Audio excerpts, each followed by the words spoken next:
안녕하세요, 쿡탁입니다. 오늘은 쌀로 간단하게 리조또를 만들어 볼게요. 먼저 양파 4분의 1개를 잘게 썰어 준비해주세요. 마늘은 꼭지를 제거하고 곱게 다져주세요. 우와, 코딱쌤 칼질이 화려하시네요. 귀엽고 작은 방울토마토는 반으로 잘라 준비해줍니다. 방울토마토가 없으시면 일반 토마토를 사용해도 좋습니다. 베이컨은 막대 모양으로 먹기 좋게 썰어 준비해요. 만약에 베이컨이 없으시면 햄이나 고기를 넣어도 상관없어요. 팬에 오일을 적당히 둘러주고 잘라둔 양파 먼저 볶아줄게요. 양파는 살짝 투명해질 때까지 볶아주시면 됩니다. 물에 한번 씻어둔 쌀 반컵을 넣고 함께 볶아줄게요. 마늘은 타지 않도록 쌀을 볶다가 넣어주고 쌀은 투명해질 때까지 볶아주세요. 쌀이 투명해지면 물 한 컵과 치킨 스톡 한 작은술을 넣고 보글보글 끓여가며 저어주세요. 치킨 스톡은 가루나 큐브 형태를 사용해도 되고요. 없으시면 생략해주세요. 수분을 날려주며 졸여주다가 졸여지면 물을 반컵 추가해주세요.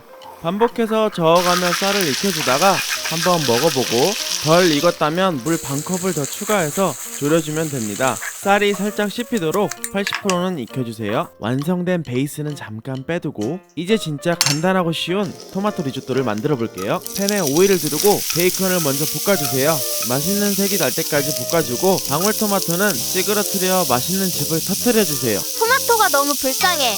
만들어둔 육수가 있다면 육수 또는 물 반컵을 넣고 마트에서 판매하는 토마토 소스 반컵을 함께 넣어주세요. 이제 조리했던 리조또 쌀을 넣어줍니다. 토마토 소스의 양이 모자라다 싶으시면 취향에 맞게 더 넣어주시면 됩니다. 소스는 쫄아버리고 쌀은 덜 익었다면 물을 더 넣어 익혀주세요. 소금과 후추로 간을 살짝 하고 파마산 치즈도 함께 넣어주기 때문에 소금은 많이 넣지 않아요.